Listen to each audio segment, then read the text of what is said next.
এজন্যে লম্বা সময় কথা হবে না, কথা খুব সংক্ষিপ্ত সময় হবে। তবে যতক্ষণ চলে এতক্ষণ আপনারা আমার সাথে একটু আদান প্রদানে থাকবেন।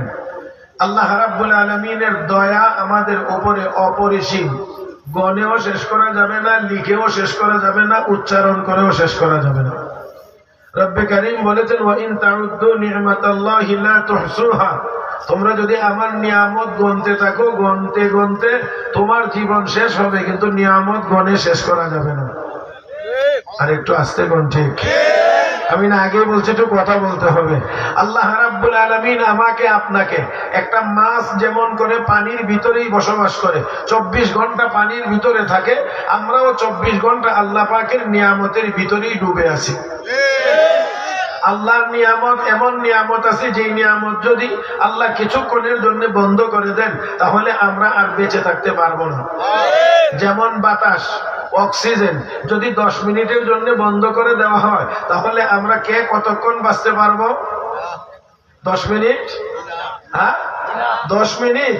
নাকটায় চিপা দিয়ে একটু ধরে ঠোঁটটা বন্ধ রাখেন, আর ঘড়ির কাঁটার দিকে তাকায় দেখেন যে কত মিনিট আপনি থাকতে পারেন। কথা বুঝেন না? ঠোঁট বন্ধ, নাকটা একটু চিপা দিয়ে ধরবেন, দেখবেন 15 সেকেন্ড পর থেকেই মানে অটোমেটিক ঠোঁট যেন খুলে যাইতেছে, খুলে যাইতেছে, খুলে যাইতেছে। বন্ধুরা, তাহলে আধা মিনিট, 1 মিনিট এর বেশি থাকা যায় না। 10 মিনিটের জন্য বন্ধ করে দিলে মনে হয় আমাদের পক্ষে বাঁচা আর কারো পক্ষেই সম্ভব হবে? তাহলে আল্লাহ রাব্বুল আলামিন এই বাতাস একেবারে উন্মুক্ত এবং ফ্রি করে দিয়ে রেখেছেন। কথা বলতেছি, বাতাস ভিতরে যাইতেছে, আবার ছাড়তেও আছি, দৌড়াইতেছি তো বাতাস ঢুকতেও আছে, বের হইতে আছে, কাজকর্ম করতে আছি, বাতাস ঢুকতেছে, বের হইতে আছে। কয়েক মিনিটের জন্য বন্ধ করে দিলে যদি আমাদের পক্ষে বেঁচে থাকা সম্ভব না, যে আল্লাহর দয়া ছাড়া 5 মিনিট সময় বেঁচে থাকা সম্ভব না, সেই মালিকের সাথে নাফরমানি করা কোন